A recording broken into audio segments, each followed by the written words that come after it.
اچھا جی، سب سے پہلا سوال جو ہے کہ کلثوم سعید کی طرف سے ہے، اور کلثوم سعید نے پوچھ لی ہے کہ ورلڈ وار 3 کے متعلق جو خواب محمد قاسم نے دیکھے ہیں اور مسلمانوں کے عروج کے دور کب اور کہاں سے شروع ہوگا، اور کیا مسجد الاقصی گرا دی جائے گی یا مسلمان مسجد الاقصی کو آزاد کروا لیں گے؟ ورلڈ وار 3 یا غزوہ ہند آپ کہہ لیں،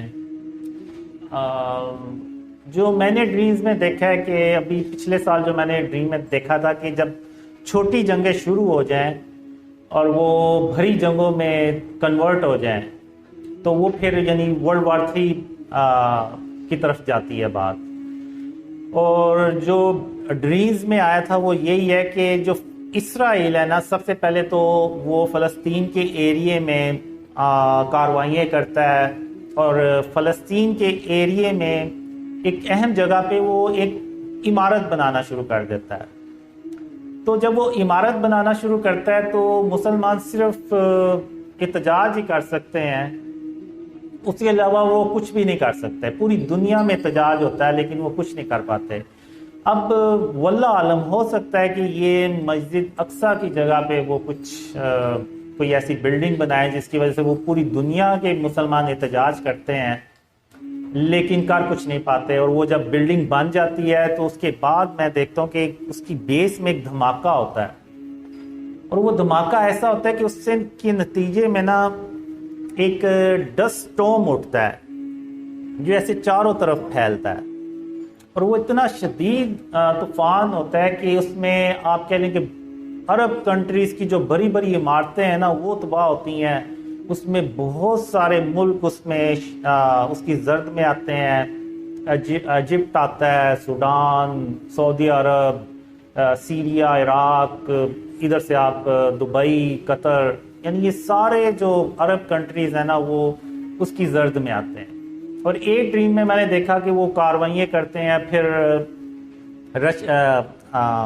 اسرائیل کاروائی کرتا ہے، پھر رشیا بھی جو ہے نا وہ پروکسی وارز کے تھرو وہاں پہ گروپ بندی کرتا ہے، اور وہاں پہ وہ ہانہ جنگی ٹائپ ماحول شروع ہو جاتا ہے.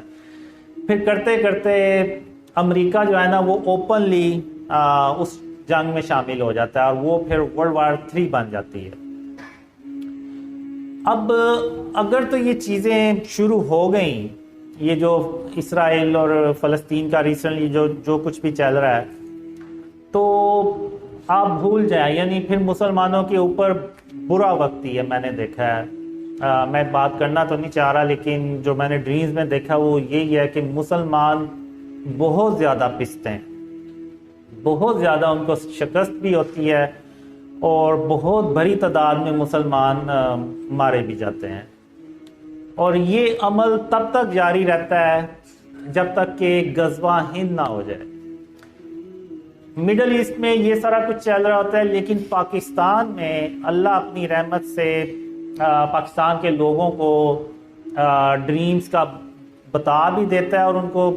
پاکستانیوں کو سمجھ بھی آ جاتی ہے، اور وہ ہم اس ملک کو شرک اور اس کی اقسام سے پاک کرتے ہیں. جب ہم اس ملک کو شرک اور اس کی اقسام سے پاک کرتے ہیں تو اللہ کی جو رحمتیں اور برکتیں ہیں نا وہ اس ملک میں نازل ہونا شروع ہو جاتی ہیں، اور ملک تیزی سے ترقی کرتا ہے. اور اس میں نے دیکھا ہے کہ اللہ پاکستان کو 3000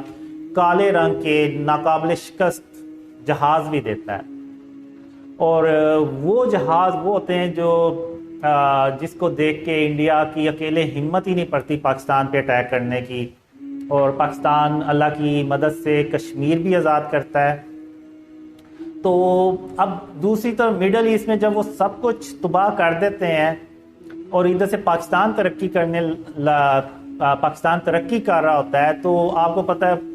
کافی لوگوں سے تو یہ کبھی بھی ہضم نہیں ہوگا پاکستان ترقی کرے گا، اور خاص طور پہ انڈیا سے تو کبھی نہیں ہوتا. انڈیا جنگ کرنے کی کوشش کرتا ہے لیکن کالے رنگ کے جنگی جہازوں کی وجہ سے وہ کچھ کر نہیں پاتا. تو وہ پھر جو جنگ ہوتی ہے نا مڈل ایسٹ میں، اس کو پھر وہ پاکستان پہ لے کے آتے ہیں. اور یعنی چونکہ پاکستان ترقی بھی کر رہا ہوتا ہے تو وہ کافی لوگ کہتے ہیں کہ ہم پاکستان کو اگر ہم نے ادھر ہی روک لیا تو روک لیا، نہیں تو یہ کل کو ہمارے اوپر حکومت کرے گا. تو وہ اس نظریے سے بھی نا سارے ہندوستان میں جمع ہوتے ہیں اور پاکستان اکیلا ایک طرف ہوتا ہے.